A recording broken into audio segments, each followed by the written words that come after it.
কোনো বাংলাদেশি বা রোহিঙ্গাকে ত্রিপুরা বা ভারতের ভূখণ্ডে প্রবেশ করতে দেওয়া হবে না। যদি কেউ অনুপ্রবেশ করতে সক্ষম হয় তাহলে আইন অনুসারে তাদের ফেরত পাঠানো হবে। একথাই বলেছিলেন মুখ্যমন্ত্রী প্রফেসর ডক্টর মানিক সাহা। তারপরও রাজ্যে অবৈধ অভিবাসীদের পুশব্যাককে নিয়ে কেন্দ্র করে কেন্দ্র সরকারকে আরো কঠোর পদক্ষেপ নেবার দাবি তুলেছে শাসক জোট শরিক তিপ্রামথা। আর এই ইস্যুকে কেন্দ্র করে একদিকে যেমন রাজনৈতিক পারদ চড়ছে, আর অন্যদিকে অনেকের মধ্যে ভয় ও সন্দেহের পরিবেশ তৈরি হয়েছে বলে অভিযোগ। তিপ্রামথার বিধায়ক রঞ্জিত দেববর্মা কেন্দ্র, রাজ্য ও টিটিএএডিসি কে অনুরোধ করেছেন যেন একটি মিশন মোডে ড্রাইভ শুরু করে অবৈধ বাংলাদেশি নাগরিকদের চিহ্নিত করে যেন পুশব্যাক করা হয়। এই ইস্যুকে কেন্দ্র করে সরকার ছাড়ার হুঁশিয়ারিও দিয়েছিল তিপ্রামথা। তবে অনুপ্রবেশকারীদের চিহ্নিতকরণের ধরন নিয়ে রাজ্যের শান্তি ও সম্প্রীতি নষ্ট হবার সম্ভাবনা সৃষ্টি হচ্ছে বলে মনে করছেন একাংশ নাগরিক। নাগরিকত্ব আইন নিয়ে তিপ্রামথা মানুষকে বিভ্রান্ত করছে বলে অভিযোগ করেন বিরোধী দলনেতা জিতেন্দ্র চৌধুরীও। তাই আজ প্রশ্ন একটাই, ত্রিপুরায় অনুপ্রবেশকারীদের চিহ্নিতকরণের ধরন নিয়ে কেন বিতর্কের সৃষ্টি হয়েছে? নমস্কার, আমি দীপেন আর আপনারা দেখছেন নিউজ ভ্যানগার্ড। অনুপ্রবেশকারীদের চিহ্নিতকরণের ধরন নিয়ে একটি আলোচনায় আজ আমার সাথে স্টুডিওতে রয়েছেন বিশিষ্ট শিক্ষাবিদ ননীগোপাল দেবনাথ এবং আমরা বাঙালি নেতৃত্ব গৌরাঙ্গ রুদ্রপাল। নমস্কার। গৌরাঙ্গবাবু, প্রথমে আপনার কাছে আসি।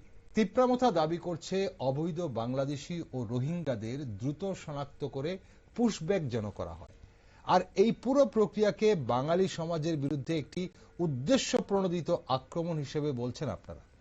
আপনাদের আপত্তিটা ঠিক কোথায় এবং কি? হ্যাঁ, এই যে ইস্যুটা এখন চলছে, অনুপ্রবেশকারী ইস্যু, এখানে টার্গেট করা হয়েছে রোহিঙ্গাদের এবং বাঙালিদের। রোহিঙ্গাদের ব্যাপারে আমাদের কোনো বক্তব্য নেই বলতে, ওরা ভিন দেশের মানুষ, অবৈধ পথে এসে যদি আমাদের দেশে জন্য সংহতির জন্য বা আইন শৃঙ্খলার প্রশ্নে, স্বার্থের প্রশ্নে ওরা আমাদের জন্য ক্ষতিকর হয়, ক্ষতিকর হচ্ছে কোনো কোনো ক্ষেত্রে দেখতে পাচ্ছি আমরা। এদের বিরুদ্ধে আইনত যে দেশীয় আইন বা আন্তর্জাতিক বিধি রয়েছে সেই অনুযায়ী ব্যবস্থা নেবে, এই ব্যাপারে আমাদের কোনো প্রশ্ন নেই, আপত্তি নেই। কিন্তু এখানে আমরা যেটা লক্ষ্য করছি, এইখানে বাঙালিদেরকে টার্গেট করা হচ্ছে, শুধু ত্রিপুরা নয়, গোটা দেশ জুড়ে। এটা আমরা প্রতিদিনের পত্রিকা খুললে দেখতে পাই। ত্রিপুরার ক্ষেত্রে যেটা আমরা দেখছি গত কমাস ধরে, বিশেষ করে মথার রাজ্য নেতৃত্ব এবং তাদের যে ছাত্র বা বিভিন্ন গণসংগঠনগুলি যেভাবে উস্কানিমূলক কথাবার্তা এবং কি বলবো আত্মসম্মান মর্যাদা হানিকর কথাবার্তা, জাতি বিদ্বেষী কথাবার্তা, পিঠের ছাল চামড়া তুলে নেবে এবং যা করা তারা করবে, এই অসাংবিধানিক কথাবার্তা চলছে। এটাকে অবশ্যই উস্কানি বলবো এবং জাতি বিদ্বেষ বলবো। এবং এই ধরনের কথাবার্তা বা অ্যাকশন যদি চলতেই থাকে, ন্যাচারালি যাদেরকে টার্গেট করছে বাঙালিদের মনে একটা আতঙ্ক, ভয় বা মানে তার একটা পাল্টা ভাবনা আসাটা খুব স্বাভাবিক। অ্যাকশনের বিপরীত রিয়াকশন, এটা নিউটনের থার্ড ল। তো এর থেকে এই যে সমস্যাটা, এই সমস্যাটা সমাধানের প্রশ্নে রাজ্য সরকার, মাননীয় মুখ্যমন্ত্রীজি বলেছেন না, অনুপ্রবেশ ইস্যু নাকি অনেকটাই কমে এসছে। তারপরে যদি কিছু থেকে থাকে, এটার দায়িত্ব এই সমস্যার মানে সমাধানের গভর্নমেন্টের, এবং এই সমাধানের প্রশ্নে গভর্নমেন্টকে অবশ্যই নীতিবাদী হতে হবে। এবং ত্রিপুরা রাজ্যের যে ইতিহাস, বাঙালিদের যে ইতিহাস, ত্রিপুরাতে এই যে বাঙালিদের যে বর্তমান অবস্থান, এই অতীতকে ভুলে গেলে হবে না কোনোভাবে এই সমস্যা সমাধানের প্রশ্নে। রোহিঙ্গাদের মতো করে আমি পুশব্যাক করে দেবো, যা তা খুশি আচরণ করবো গভর্নমেন্ট যদি করে, এটাও পাবলিক মেনে নেবে না। কারণ এই রাজ্যের মানুষ, এই দেশের মানুষ জানে একটা সময় বর্তমান যে ত্রিপুরা, এই বর্তমান ত্রিপুরা যখন চাকলার সমাধবী 49 সালের অক্টোবরে মার্চ করার আগে ছিল, সেখানকার মানুষই তো আমরা এখানে আছি। তখনকার দিনে যদি ত্রিপুরা, পার্বত্য ত্রিপুরাকে মার্চ করানো হয়েছে, যদি গোটা ত্রিপুরা মার্চ করানো হতো, তাহলে আজকে এই সমস্যার সৃষ্টি হতো না। কাজেই এই মানে দেশ পার্টিশনের পর থেকে এই যে বাংলাদেশে মানে বর্তমান সময় পর্যন্ত যে বিভিন্ন সময়ে এই সংখ্যালঘুদের উপর, ধর্মীয় সংখ্যালঘু হিন্দু থেকে শুরু করে এই যে বিভিন্ন নির্যাতন চলেছে, তার প্রতিক্রিয়ার জন্যই না এর আসছে, এমনিতে তো কেউ আসছে না। এর জন্য দায়ী কে? অবশ্যই দেশভাগ, এবং অবশ্যই এই যে ত্রিপুরা মার্চ করার সময় সমতল ত্রিপুরাকে বাদ রাখা হয়েছে। কাজেই যারা আসছে তারা দায়ী নয়, আমরা এটা পরিষ্কারভাবে বলতে চাই। এখন কথা হচ্ছে যে যদি কেউ আসে পরিস্থিতির চাপে পড়ে জীবন বাঁচানোর প্রশ্নে মানবিক দিক বিচার করে তার দিকটা দেখতে হবে এবং সমস্যার সমাধান করতে হবে। এখানে এই ধরনের কথাবার্তা চলবে না। সেই সঙ্গে আজকে অনুপ্রবেশ নিয়ে যে কথাটা চলছে, প্রকৃত অর্থে যদি আমরা পরিসংখ্যান দেখি, আমি আজকে একটা পরিসংখ্যান যদি সময় কোলায় আমি দেখাতে চাইছি। এই যে বইটা একজন অ্যাডভোকেট, ত্রিপুরার হাইকোর্টের অ্যাডভোকেট মাননীয় রাখালদাস দত্ত মহোদয়ের লেখা অথেন্টিক ডকুমেন্টস, আমি আপনাদেরকে দু একটি কথা আমি জানাতে চাই। এখানে ত্রিপুরা ভারতের সঙ্গে মার্চ করেছে 49 সালের অক্টোবরে। সেন্সাস রিপোর্টটা রয়েছে 1931 সাল থেকে, মার্চ করার আরো 16 বছর আগে। এই সেন্সাস রিপোর্টটা যখন তৈরি হয়েছিল তখন ত্রিপুরার সেন্সাসের দায়িত্বে ছিলেন ঠাকুর সোমেন্দ্র চন্দ্র দেববর্মন মহারাজজির আমলে। তো তখনই আমরা দেখছি 1931 সালে ত্রিপুরার যে টোটাল জনসংখ্যা ছিল 3,82,450 জন, বাঙালি ছিল 1,98,333 জন, উপজাতি 1,84,117 জন। শতাংশের বিচারে বাঙালি সংখ্যায় বেশি, উপজাতির থেকে সংখ্যায় বেশি। 41 সালে দেখছি সেই সংখ্যাটা দাঁড়ালো 5,13,010 জন, বাঙালি 2,56,019 জন, উপজাতি 2,09,091 জন। যাই হোক, তো 51 সালে সে 49 সালের পর যখন গণনা হয় তখন জনসংখ্যা টোটাল 6,39,029 জন, বাঙালি দেখছি 4,46,736 জন, উপজাতির সংখ্যা সেখানে কিন্তু কমে গেছে 1,92,229 জন, 93 জন। এইভাবে 61 সালে যে সংখ্যাটা আমরা দেখতে পাই 11,42,005 জন, বাঙালি ছিল 7,81,935 জন, উপজাতি ছিল 3,60,070 জন। তো এইভাবে 71 সালে আমরা দেখছি 15,56,342 টোটাল, বাঙালি 11,05,798, উপজাতির সংখ্যা দেখছি 4,50,554 জন। 81 সালে সংখ্যাটা বেড়ে দাঁড়িয়েছে টোটাল 20,53,058 জন, সেখানে বাঙালি 14,59,138 জন, উপজাতির সংখ্যা বেড়ে হয়েছে 5,83,920 জন। এভাবে 51 সালেও সংখ্যাটা বেড়ে টোটাল 27,57,205, বাঙালি 19,03,860, উপজাতির সংখ্যা বেড়ে 8,53,345। এইভাবে 2001 সাল এবং 2011 সাল পর্যন্ত সংখ্যা বেড়েই চলেছে, টোটালও বেড়েছে, বাঙালিও বেড়েছে, উপজাতিও বেড়েছে। শতকরা হিসেবে যদি আমরা দেখি 31 সালে বৃদ্ধির হার 25.62%, 41 সালে বৃদ্ধির হার টোটাল জনসংখ্যা 34.14%, 51 সালে 25.62, 61 সালে এটা একটা বৃদ্ধিটা অনেক আমরা দেখতে পেরেছি 78.70। এইখানে এই যে মার্চ করার জন্য যারা এসছে ওপর বাংলা থেকে, এখানে বাঙালিও এসছে এবং উপজাতি সমাজের চাকমা, মগ থেকে শুরু করে নোয়াতিয়া অনেক সম্প্রদায় বাংলাদেশে যারা রয়েছে ওরাও ঢুকেছে।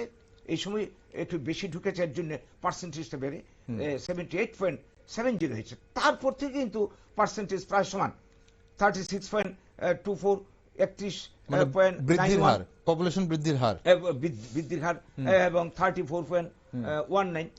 তারপর আমরা লক্ষ্য করছি 2001-এ গিয়ে এটা অনেক কমে গেছে 16.03 এবং 2011-তে গিয়ে 11.07। তার পরবর্তী গণনাতে এখন সেইভাবে হয়নি।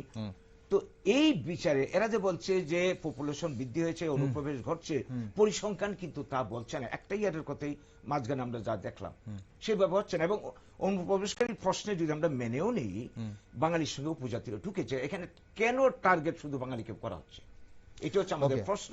আমি আসবো আপনার কাছে আরেকবার। আপনি পরিসংখ্যান দিলেন এবং মানে সেই 1931 সাল থেকে সেন্সাস কি রিপোর্ট বলছে সেটা আপনি বললেন।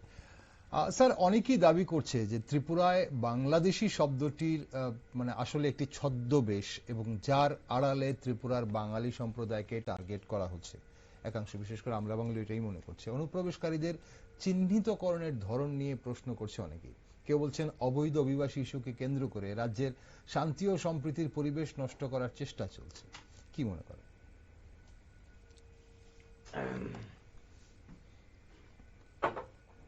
আমি প্রথমেই বলবো, এই বাংলাদেশি শব্দটা যারা প্রয়োগ করেন তারা এই অঞ্চলের ভৌগোলিক ইতিহাসটা জানেন না, জানলে এই কথাটা বলতেন না। আমরা যদি এই পার্বত্য ত্রিপুরা সহ ভারতবর্ষ স্বাধীনতার পূর্বের এই অঞ্চলের ভৌগোলিক চিত্র দিয়ে আমরা একটু আলোচনা করি, আমরা দেখি, পেছনে ফিরে তাকাই, তাহলে আমাদের কাছে চিত্রটা পাল্টে যাবে। যে চট্টগ্রাম, তারপরে সিলেট, নোয়াখালী, কুমিল্লা, ঢাকার একটা অংশ নিয়ে এখনকার আমরা যে পার্বত্য ত্রিপুরা যেখানে আছি, কাছাড় ডিস্ট্রিক্ট পুরোটা নিয়ে কিন্তু একদম খ্রিস্টীয় ৬ষ্ঠ শতক থেকে এখানে বিভিন্ন রাজবংশের আমলে শাসিত হতো ত্রিপুরা রাজ্য। সমতট, হরিকেল, তিবেক, এই সমস্ত বিভিন্ন নামে, আমি আর সবটা উল্লেখ করছি না আর কি। তো পরবর্তী সময় এখানে যখন পঞ্চদশ শতকের শেষের দিকে, মানে পঞ্চদশ শতকের শেষ না, মানে প্রথম দিকে, এই আমরা এখন যারা মাণিক্য বংশীয়রা যাদেরকে বলি, তাদের পূর্বপুরুষরা যখন এখানে আসে পার্বত্য অঞ্চলে, তারা বসতি বিস্তার করে, তো তখনও কিন্তু এই সমস্ত অঞ্চলে বিভিন্ন বাঙালি রাজবংশগুলি কিন্তু শাসন করত। তো এলো মুসলমানরা, মুঘলরা এলো। তো মুঘলরা কিন্তু ইচ্ছা করলে এই পার্বত্য ত্রিপুরাটা ওরা ২-৩ বার দখলও করেছিল। পরবর্তী সময় দেখলো যে এখানে পাহাড়ি অঞ্চল, তারপর এখানে বিভিন্ন ধরনের জ্বর, জারি, মানে রোগ যন্ত্রণা আছে, ওরা এত বেশি ইন্টারেস্ট দেখায়নি। আচ্ছা, এদেরকে এরা এখানে শাসন করত। পরবর্তী সময়ে যে সমতল ত্রিপুরার যে অংশটা আমরা চাকমা রোশনাবাদ যেটাকে বলি, সেটা যুক্ত হলো, মানে যখন এটার সঙ্গে ছিল, এখানে ওরা ত্রিপুরা রাজাদের, এখানে ত্রিপুরা রাজা, ওখানে ওরা জমিদার, জমিদারি প্রথা সেখানে ছিল। এখন 1947-এ দেখুন কিরকম বিষয়টা, অত্যন্ত মর্মান্তিক। যে দেশটা যখন ভাগ হলো, এখন আপনারা জানেন ভারতের স্বাধীনতা আন্দোলনে চট্টগ্রামের বিপ্লবীদের কথা জানেন, ঢাকার বিপ্লবীদের কথা জানেন, গোপন যে সমস্ত বিপ্লবী সমিতিগুলো ছিল, এবং ময়মনসিংহ থেকে শুরু করে নোয়াখালী, এই পুরোটা অঞ্চলে কিন্তু ব্রিটিশ সাম্রাজ্যবাদ বিরোধী সংগ্রামটা তীব্র আকার ধারণ করেছিল। বিশেষ করে গুপ্ত সমিতিগুলো এখানে অনেক অনেক সক্রিয় ছিল, দারুণ সক্রিয় ছিল। ব্রিটিশ সাম্রাজ্যকে এই এলাকায় ভীষণভাবে বেগ পেতে হয়েছে। হ্যাঁ, সাংঘাতিকভাবে। এবং ত্রিপুরা রাজারা তখন এই বিপ্লবীদেরকে কিন্তু খুব একটা বেশি সাহায্য করেননি, খুব একটা না, তারা সাহায্য করেননি। ব্রিটিশ রেসিডেন্ট যারা আছেন তাদের সঙ্গে ওদের ভালো সম্পর্ক ছিল। আচ্ছা, তারপরে বিপ্লবী কার্যকলাপ কিন্তু ওই অঞ্চলে কিন্তু যথেষ্ট পরিমাণে ছিল। তাহলে এই বিপ্লবীরা কিসের জন্য আলোচনা? কংগ্রেসী আন্দোলন কিন্তু এখানে খারাপ ছিল না, বিপ্লবীদের পাশাপাশি অন্যান্য কমিউনিস্টদেরও ওখানে যথেষ্ট প্রভাব ছিল এই অঞ্চলে। কিন্তু সাম্প্রদায়িকতার প্রশ্নে যখন 1947-এর দেশটা ভাগ হলো, যে না, মানে পাকিস্তান আর হিন্দুস্তান যখন দ্বিজাতি তত্ত্বের ভিত্তিতে মুসলিম লীগ যেটা করেছিল, এটার সঙ্গে দেশভাগের সাথে অনেক কিছু ফ্যাক্টর জড়িত আছে। শুধু যে সাম্প্রদায়িকতার প্রশ্ন ছিল তা না, এটা মুখ্য কারণ ছিল। যে লেরকেলেঙ্গে পাকিস্তান, যে জিন্নার যে ওদের যে দাবি, তারপরে সেখানে নোয়াখালীর যে রায়ট, আপনারা জানেন, সে ক্যালকাটা কিলিং 1946, আমরা সেগুলির খবর অনেক জানি। তো বিশাল ব্যাপার স্যাপার। এখন যে স্বাধীনতার স্বপ্ন দেখছিল ব্রিটিশ সাম্রাজ্যবাদের বিরুদ্ধে, 1947-এর সে 14ই আগস্ট, সে রাত্রিবেলা যখন ভোটটা হলো 15ই আগস্টে, দেখতে পেলো সে পাকিস্তানে, সে কিন্তু ভারতবর্ষের কথাই ভাবছিল, আমি ভারতবর্ষ স্বাধীন হবে। সে কিন্তু তখন চলে গেল পাকিস্তানে। তো পাকিস্তানে যখন ভাগ, যখন পূর্ব পাকিস্তান, তখন হ্যাঁ পূর্ব পাকিস্তান, তখন এটার স্বাধীনতার কন্ডিশনই ছিল। এখানকার যারা মানে ওখানে যারা হিন্দু বা আছে, যারা এখানে ভারতবর্ষে, যারা ত্রিপুরাতেও এখন যারা মুসলিম আছে, ওরা ওখান করতে পারবে, স্থানান্তর করতে পারবে। ভারত সরকার তাদের ইচ্ছে মতো এদিকে যেতে পারবে, ওইদিকে আসতে হ্যাঁ, পারবে, যে এবং আসতে পারবে। মাইগ্রেশন সিস্টেমও দেওয়া হয়েছিল। সিস্টেম কি তার এক্সচেঞ্জ সিস্টেম। কোন মুসলিম যদি মনে করে সে এখানকার সম্পত্তি দিয়ে ওখানে চলে যাবে, হিন্দুরা ওখানকার সম্পত্তি ওকে দেবে পার্টি করে। যেমন আমরা এইভাবে এসেছি। মাইগ্রেশন মানে কি, আমাদের ওখানকার যে সম্পত্তি ছিল আমরা ওদেরকে হ্যান্ড ওভার করেছি।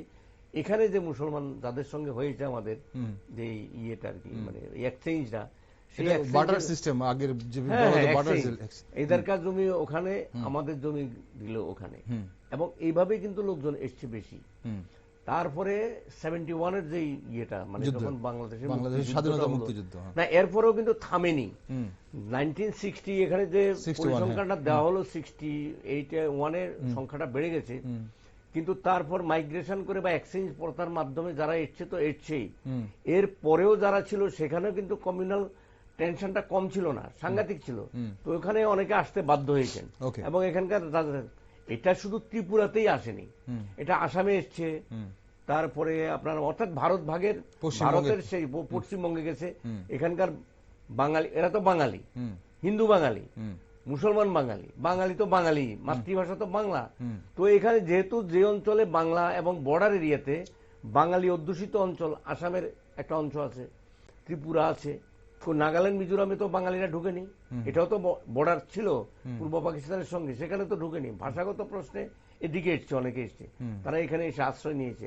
এখানে যেমন রাজারা দিয়েছে, তাদেরকে জায়গা দিয়েছে, মানে এটা আগের কথা বলছি, মানে যখন রাজন্য শাসিত ভারতবর্ষ যখন ভাগ হয়ে গেল, যখন স্বাধীন হলো, ত্রিপুরা যখন স্বাধীন ভারতের সঙ্গে অন্তর্ভুক্তি ঘটলো, তখন তো এখানে রাজবংশের আর কোনো ভূমিকাই রইল না, কারণ এটা তো ভারত সরকারের একটা পার্ট হয়ে গেল নাকি।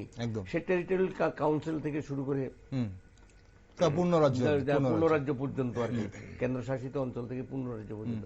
এটা ভারত সরকারের, এটা জবাবটা দেবে ভারত সরকার। বিষয়টা যদি দেখতেই হয় তাহলে এটা দেখবে ভারত সরকার।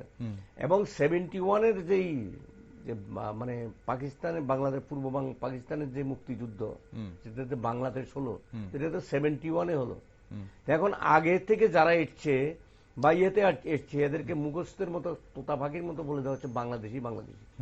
আরে বাবা, তুমি ভূগোল, তুমি ইতিহাসে অঞ্চলের সবটা দেখো না, তুমি অতীতটা বিচার করো না। এখন ইমোশনাল পলিটিক্স করতে গিয়ে এখন এইভাবে যেভাবে একটা বলা হয় যে বাংলাদেশি শব্দটা, এটা শুনতেও তো খারাপ লাগে। তো বাংলাদেশটা কবে, আর ভারত ভাগ হলো কবে, মেজর লোকগুলো আসলো কবে? ঠিক আছে, আসতে বাধ্য হয়েছে, কারণ ভারত সরকারের সিদ্ধান্ত ক্রমেই সেটা হয়েছে। পাকিস্তান আর যে হিন্দুস্তান, ভারতবর্ষ যেটা হলো, আমরা যেটা ভারতবর্ষের যে মূল ভূখণ্ডে আমরা যেটা রয়ে গেলাম, তাদের যে টার্মস এন্ড কন্ডিশন, এটা পশ্চিম পাকিস্তান থেকে তো পাঞ্জাবের দিকে গেছে, গুজরাটের ওই দিকে ঢুকেছে, সেখানে রায়টে লিয়াকত আলী তো এক ট্রেন ডেড বডি সেখানে পাঠিয়েছিলেন, বলছে এগুলি পাঠিয়ে ভ্যাট উপহার দিয়ে, সেখানে এটা অনেক ইতিহাস, খুব লম্বা ইতিহাস আছে। তো এখন এই সমস্ত কারণেই তো অনেকে আসতে বাধ্য হয়েছে। তো ইদানিং কালে এখানে রোহিঙ্গাদের সঙ্গে এটা মেলালে হবে না। রোহিঙ্গারা কি জানি বলে মায়ানমারের, সেখানে তাদের সেখানে আবার একটা টেনশন আছে, তাদের বিশাল একটা অংশ চলে গেছে কোথায়, বাংলাদেশে। কত 30 লাখ টাকার মতো এরকম একটা অংশ, পরিসংখ্যান আমি একজাক্টলি বলতে পারবো না। না, রোহিঙ্গা এবং বাংলাদেশের নাগরিক, এই দুটোর মধ্যে পার্থক্য আছে। হ্যাঁ, পার্থক্য আছে। তো রোহিঙ্গারা, ওরা ওখান থেকে বৌদ্ধিস্টদের সঙ্গে ওদের সমস্যা। রোহিঙ্গারা মানে মুসলমান উপজাতি অংশে বা মুসলিম অংশের মানুষ, ওরা ওখানে গেছে। এখন ওখান থেকে ওরা আবার ভারতবর্ষ ঢুকছে, বাংলাদেশ থেকেই ঢুকছে, বাংলাদেশ হয়ে ঢুকছে, বা অন্যভাবে ঢুকতে পারে। তো এদের সঙ্গে তুমি যদি রোহিঙ্গা চিহ্নিতকরণ করো, এর সঙ্গে এখানে যারা হিন্দু বাঙালি যারা আসতে বাধ্য হয়েছে, যারা এসেছে, তাদেরকে যদি এক পাল্লায় নিয়ে, যদি এখন এত বছর পরে, স্বাধীনতার এত বছর পরে, তুমি যদি হিন্দু বাঙালিদের জন্য, আমি বাঙালি, এখানে মুসলমান বাঙালি আর হিন্দু বাঙালি দুটোকে বলতে হচ্ছে এই কারণে, কারণ যেহেতু সমস্যাটা বাংলাদেশে, যেহেতু কমিউনাল টেনশনটা আছে, এবং কমিউনাল টেনশনের জন্য বেশিরভাগ এখানে আসতে হয়েছে। হিন্দুরা যেহেতু ওখানে সংখ্যাগরিষ্ঠতা, যেই সংখ্যা ছিল কমতে কমতে কমতে সামনে, এই যে কালকেও তো যে দুর্গা মন্দিরটা ভেঙে ফেলেছে, সেখানে যারা এখানে হিন্দু আছে এখনো ওদের কোনো নিরাপত্তা বলতে কিচ্ছু নাই। এবং এরা কি বলবো, তারা থার্ড ক্লাস সিটিজেনও না, তারা কি অবস্থায় যে আছে, নিরাপত্তাহীনতার মধ্যে প্রতিটা মুহূর্ত তাদের কাটাতে হচ্ছে। ঠিক, আমরা সেই বিষয়ে আর ঢুকছি না এই মুহূর্তে ওইদিকে। কিন্তু এখন কথা হচ্ছে যে, আসবো আপনার কাছে স্যার একবার, গৌরাঙ্গবাবু, অনেক বাঙালি হিন্দু পরিবার, যেটা আপনিও বলছিলেন যে 1947, 1965, 1971 সালে শরণার্থী হিসেবে এসেছিল, এবং এই যে স্যার যেটা বলছিলেন যে অনেকটা এক্সচেঞ্জ সিস্টেমের মাধ্যমে, অনেকটা না আইনগত দিক থেকে, একদম আইনগত দিক থেকে ঠিক, তারা এখন বহু প্রজন্ম ধরে এখানে কিন্তু স্থায়ীভাবে বসবাস করছে। এখন তাদের আবার অনুপ্রবেশকারী বলা হচ্ছে, যা ইতিহাস বিকৃতি বলে মনে করছেন অনেকে।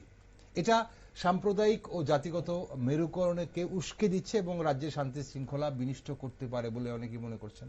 তো প্রশাসনের এই মুহূর্তে কি ভূমিকা নেওয়া উচিত বলে আপনারা মনে করেন, বা আপনাদের কি দাবি? যে বিষয়টা দাদার বক্তব্য উঠে এসছে, একদম ঠিক কথাই বলেছিলেন। দেখুন, দেশ পার্টিশনের পর যখন পরিস্থিতি খারাপ হলো, তখন দেশের প্রধানমন্ত্রী আমাদের দেশের ছিলেন জওহরলাল নেহরু, পাশাপাশি পাকিস্তানের প্রধানমন্ত্রী লিয়াকত আলী খান। তারা দুজনে মিলে একটা মানে প্যাক্ট তৈরি করেন এবং প্রতিশ্রুতি দেন জওহরলাল নেহরু। প্রতিশ্রুতির বক্তব্যটা এরকম: whenever the minorities of East Bengal will cross the border, they will be welcome।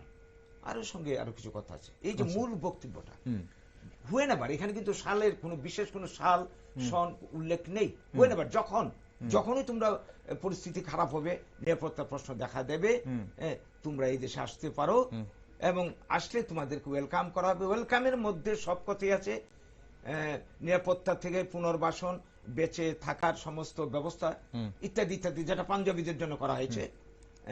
আমরা জানি যে 47 লক্ষ পাঞ্জাবি এসেছিল, তাদের জন্য 497 কোটি টাকা খরচা করা হয়েছে। পুনর্বাসন দেওয়া হয়েছে পাঞ্জাব, হরিয়ানা এবং দিল্লির লাগু অঞ্চলে। আর বাঙালি তখন এসেছিল 2 কোটি, তাদের জন্য খরচা করেছে মাত্র 90 কোটি টাকা। পুনর্বাসনের নামে নির্বাসন দেওয়া হয়েছিল দণ্ডকারণ্যে, মধ্যপ্রদেশে, তারপর কি বলবো উড়িষ্যার কালাহান্নি মরুভূমিতে, মরিচাপি ইত্যাদি ইত্যাদি জায়গাতে। 1900 বসবাসের উপযুক্ত জায়গায় না, এই বিমাতৃসুলভ আচরণ করা হয়েছে। তো এই যে বিষয়টা, তো মানুষ তো বাঁচতে হবে। যারা এসে তারা এখন কেউ পশ্চিমবঙ্গে, কেউ ত্রিপুরাতে, কেউ অসমে, বিভিন্ন জায়গাতে থাকছে। এত বছর পর তাদের উপরে আবার অনুপ্রবেশকারী আখ্যা দিয়ে এই আক্রমণ, এটা আমি কি করে মেনে নেব? যারা দেশের জন্য সর্বস্ব উজাড় করে দিল, বাঙালি বিপ্লবীরা, আমাদের পূর্বপুরুষ, এবং প্রতিশ্রুতি মোতাবেক আমরা এলাম, আমরা কি অপরাধ করছি? তোমরা প্রতিশ্রুতি পালন করবি আর পরিস্থিতি মানে ভোগ করবো আমরা।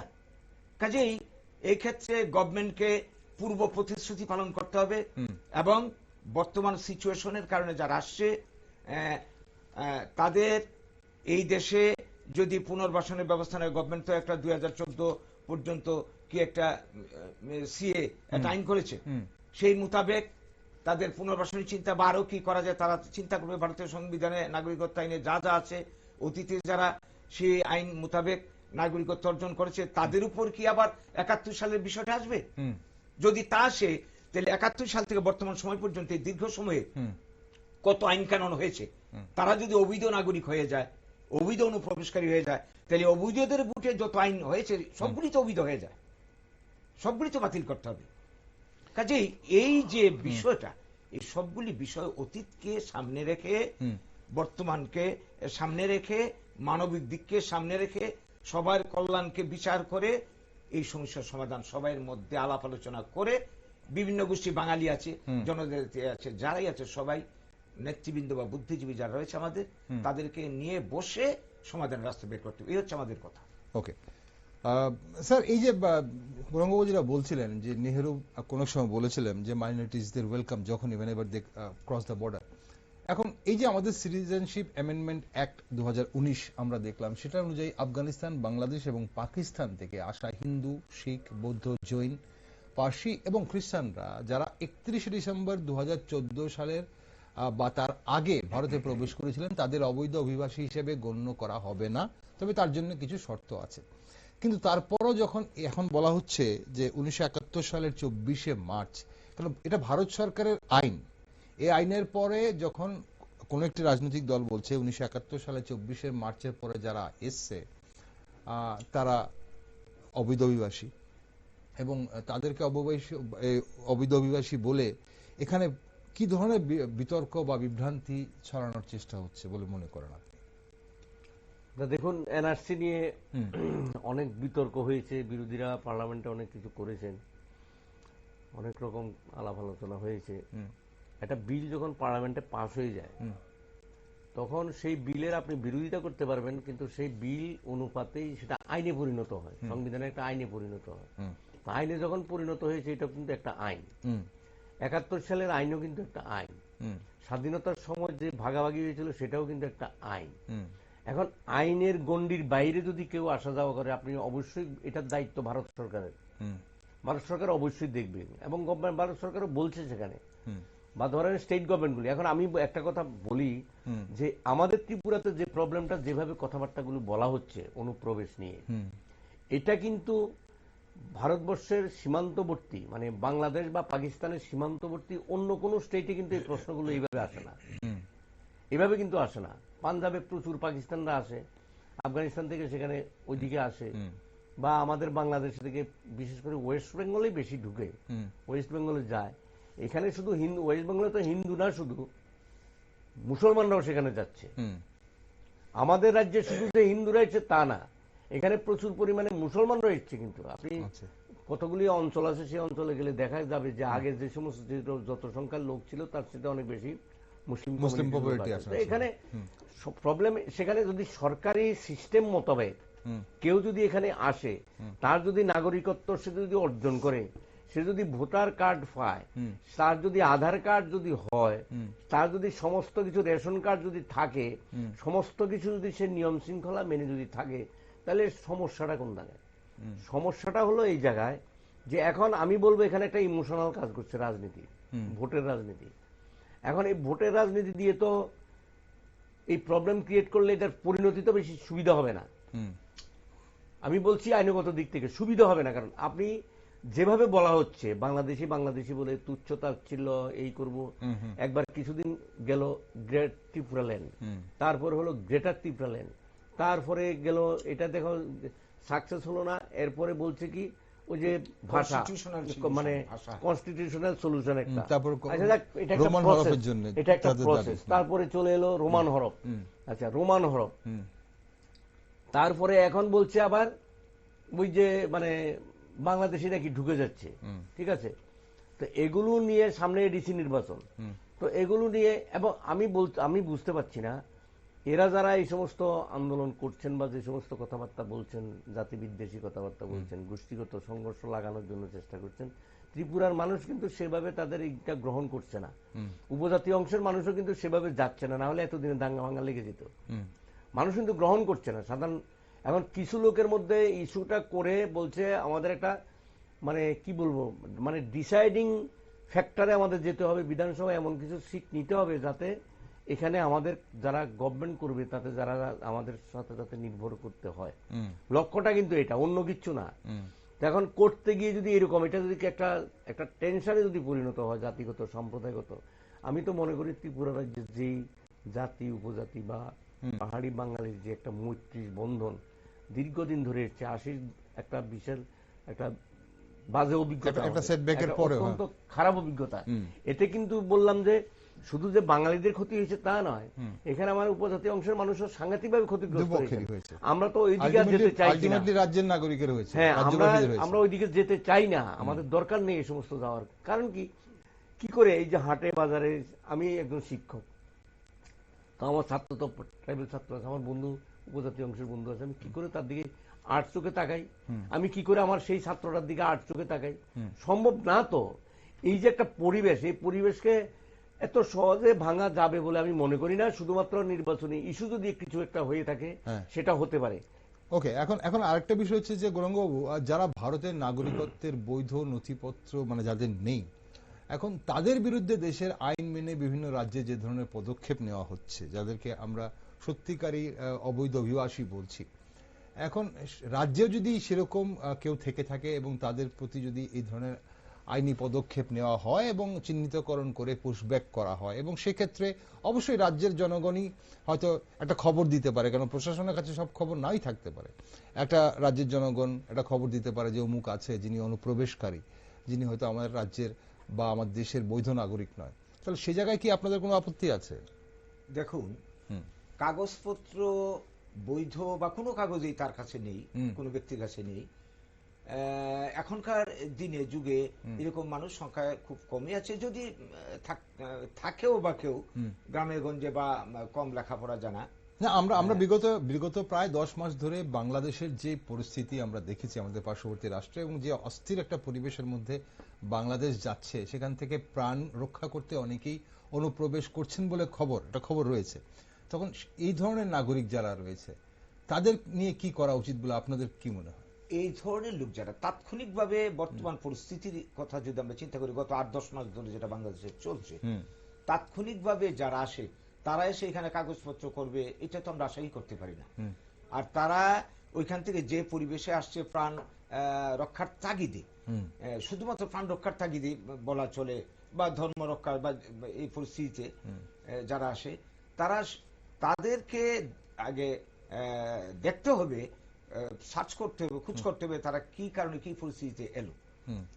আসার সঙ্গে সঙ্গে তাকে ধরে, যেটা বেঙ্গলে হচ্ছে, বেঙ্গলে বা বিভিন্ন স্টেটে হচ্ছে, বেঙ্গলে না বিভিন্ন স্টেটে হচ্ছে, তুলে মানে সঙ্গে সঙ্গে বিএসএফ এর কাছে দিয়ে ফিজিক্যালি টর্চার করে তাকে পুশব্যাক করা হচ্ছে। এই সমস্ত কিছু চলতে পারে না। একটা মানুষের পরিস্থিতি বিচার করতে হবে, তথ্য নিতে হবে, সে কি পরিস্থিতিতে এসছে, আদৌ সে খারাপ উদ্দেশ্যে এসছে না বাঁচার জন্য এসছে। খোঁজ খবর নিয়ে তারপর যদি দেখা যায় যে সে ওই দেশের নাগরিক, সে সাময়িক কালের জন্য এসছে, তারপরও তাকে এখানে ডিটেইন করে মানবিক দিক বিচার করে, আন্তর্জাতিক আইন বিচার করে মেনে নিয়ে তার পুশব্যাক বা ওই দেশে পাঠানোর, ওই দেশের সঙ্গে কথা বলে যা করার করবে। এই নিয়ে সবাই তো একই কথা হবে, আমাদের আর কি বাড়তি কোনো বক্তব্য থাকার কোনো প্রশ্ন ওঠে না। ওকে স্যার, একটা শেষ প্রশ্ন আপনার কাছেও, যে অনেকেই বলছেন এখন অনুপ্রবেশকারী চিহ্নিতকরণ আসলে একটা রাজনৈতিক হাতিয়ার। আপনি বলছিলেন যে নির্বাচন আসছে এখন, কিন্তু অনুপ্রবেশের ফলে রাজ্যের নিরাপত্তা যে হুমকির মুখে, সেটাও তো অস্বীকার করা যায় না। তাহলে রাজ্যের শান্তি শৃঙ্খলা বজায় রাখতে এই মুহূর্তে কি করা প্রয়োজন? অনুপ্রবেশ বলতে পশ্চিমবাংলার ক্ষেত্রে যে প্রশ্নগুলি উঠছে, সেখানে দীর্ঘদিন ধরে বিভিন্ন ধরনের অবৈধভাবে জাল সার্টিফিকেট বার করে ওরা সেখানে এই সমস্ত করে নিয়েছে। আমাদের ত্রিপুরার ক্ষেত্রে কিন্তু এরকম কোনো প্রশ্ন এখনো উঠেনি, বা এরকম কোনো প্রমাণিত হয়নি যে এখানে এসে অবৈধভাবে কাগজপত্রগুলো ওরা করে নিয়েছে। এখন যারা হঠাৎ করে যারা ওই যে প্রাণ বাঁচানোর জন্য তাগিদ যারা এসছেন, এখন ভারত সরকার হলো এটার দায়িত্ব। ভারত সরকার চিন্তা করে দেখবে এদেরকে কিভাবে পুশব্যাক করা হয়। এখন কিন্তু বিভিন্ন জায়গার মধ্যে যেটা জটিল প্রশ্ন দেখা দিয়েছে, বাংলা ভাষায় কথা বললেই, বিশেষ করে নন বেঙ্গলি যে এরিয়াগুলোতে বাংলা ভাষায় যদি কেউ কথা বলে, এবং বিশেষ করে তারা যদি মুসলমান সম্প্রদায়ের হয়, তখন ধরেই নেয় এর মধ্যে বাংলাদেশি। এটা এরকম করে বেশ কিছু পুশব্যাক করে বাংলাদেশে পাঠানো হয়েছে। দেখা গেল যে পশ্চিমবঙ্গে তার পুরুষানুক্রমে সে বসবাস করে, সে মহারাষ্ট্র বা অন্যত্র সে কাজের সন্ধানে সেখান থেকে গেছে, তো সেখান থেকে তাকে শুধুমাত্র একটা বিশেষ সম্প্রদায় বলে, অর্থাৎ মুসলমান নাম হলেই দেখা যায় তাকে, কিন্তু সে বাঙালি, তার মাতৃভাষা বাংলা। এটা তো মহা অন্যায়, এটা তো মেনে নেওয়া যায় না, কিছুতেই মেনে নেওয়া যায় না। এখন সেটা হিন্দু বাঙালিও হতে পারে, হিন্দু বাঙালির ক্ষেত্রেও যদি হতে পারে, এই ধরনের পরিস্থিতির শিকার হচ্ছে সারা দেশেই বাঙালি। হ্যাঁ, বাঙালিরা এর জন্য বাঙালিরা তো অনেক অংশে দায়ী না। বাঙালিদের হঠাৎ করে ইংরেজ হওয়ার জন্য, ইংরেজি শিক্ষার জন্য একটা সাংঘাতিক ব্যাপার স্যাপার, তার যে বাঙালিত্ব, বাঙালি ভাষা, বাঙালি জাতির যে যাত্রাভিমান, এটা যেমন সে মানে ভুলে যাচ্ছে। কারণ গার্জিয়ানরা বা আমার ছেলে মেয়ে বাংলা ভাষা জানে না, বাংলায় কথা বলতে পারে না, আমরা এই বিষয়টা অনুভব করে। এটা তো অন্য দিনে আসবো স্যার, কারণ ৫ম স্থান থেকে ৭ম স্থানে নেমে এসছে খুব সম্ভবত বাংলা ভাষা গোটা বিশ্বে। আর সেটা নিয়েও আমাদের আলোচনা অবশ্যই অন্য কোনো দিন আমরা করব। তবে এই মুহূর্তে রাজ্যের শান্তি শৃঙ্খলা বজায় রাখতে একদম অনুষ্ঠান ফুরিয়ে গেছে, সময় ফুরিয়ে গেছে, 1 মিনিট সময় দুজনকে দিতে পারবো। রাজ্যের শান্তি শৃঙ্খলা বজায় রাখার জন্য কি করা প্রয়োজন বলে আপনাদের মনে হয়? মানে শান্তি শৃঙ্খলা বজায় রাখার জন্য এটা আমি যেটা বলবো, একটাই রাস্তা, এই যে উস্কানিমূলক কথাবার্তা, যে মানে দেখে নেব, তারপরে এই করব সেই করব, এগুলি আমার মনে হয় বলা উচিত না। কারণ সরকারি সিস্টেমে, সরকারি নিয়মে যদি কেউ অবৈধ থেকে থাকে, যদি সে চিহ্নিত হয়, তাহলে সরকারের দায়িত্ব, এটার জন্য সরকারের উপর চাপ সৃষ্টি করা যেতে পারে। যদি এরকম থাকে কিছু, সরকারও দেখছে, আর এরা তো এই গভর্নমেন্টেরই অংশ, মানে শরিক দল, আমি বুঝতে পারছি না কেন এরকমটা হচ্ছে আর কি। ওকে, চলুন, জাতিবিদ্বেষ না ছড়ানোর কথা আপনি শুরুতেই বলছিলেন, উস্কানিমূলক কথাগুলো যেন না ছড়ায়, বিশেষ করে সামাজিক মাধ্যমে যেন এগুলো না ছড়ায়, সেগুলো একটা দিক লক্ষ্য রাখতে হবে। আর গৌরাঙ্গবাবু, শেষ কথা আপনার আর কিছু? শেষ কথা বলতে এটাই এরা গভর্নমেন্টের অংশীদার। এই ধরনের কথাবার্তা কি করে বলে, এই ধরনের অ্যাক্টিভিটি প্রচার প্রপাগান্ডা কি করে করে? এর জন্য কি দায় গভর্নমেন্টের নয়? যারা ক্ষমতা মানে বড় শরিকদার, বিজেপির কথা আমি বলতে চাইছি, এরা কি করে তাদেরকে এলাও করে? ওদেরকে সাবধান করা বা যা ব্যবস্থা নেওয়া তাদেরকে নিতে হবে, আর নইলে কিন্তু এটার দায় আগামী দিনে তাদেরকে ভোগ করতে হবে যদি কোনো ধরনের অশান্তি হয়, নিরপরাধ মানুষ যদি কোনো কষ্ট ভোগ করে। অসংখ্য ধন্যবাদ গৌরাঙ্গ বাবু আপনাকে সঙ্গে থাকার জন্য। ননী স্যার, আপনাকে ধন্যবাদ সঙ্গে থাকার জন্য। দর্শক বন্ধুরা, বর্তমানে অনুপ্রবেশকারী শব্দটি একটি বিতর্কিত রাজনৈতিক ও জাতিগত প্রসঙ্গ হয়ে দাঁড়িয়েছে ত্রিপুরায়। ত্রিপুরায় অনুপ্রবেশকারীদের চিহ্নিতকরণের বিষয়টি একটি সংবেদনশীল ও জটিল সমস্যা। এটি শুধু আইন প্রয়োগের বিষয় নয়, বরং এর সঙ্গে জড়িত রয়েছে ইতিহাস, পরিচয়, নিরাপত্তা এবং মানবিক দৃষ্টিভঙ্গি। প্রয়োজন একটি সতর্ক, ভারসাম্যপূর্ণ ও মানবিক নীতি, যাতে প্রকৃত অনুপ্রবেশকারীদের চিহ্নিত করা যায়, কিন্তু সেই প্রক্রিয়ায় নিরীহ নাগরিকদের উপর যেন অত্যাচার না হয়। তাই অনুপ্রবেশকারীদের চিহ্নিতকরণ ও পুশব্যাক প্রক্রিয়া আগামী দিন কি রূপ নেয় সেদিকে নজর রাখছি আমরা। আর আপনারা সব খবর ও টকশো দেখার জন্য চোখ রাখুন শুধুমাত্র নিউজ ভ্যানগার্ডে।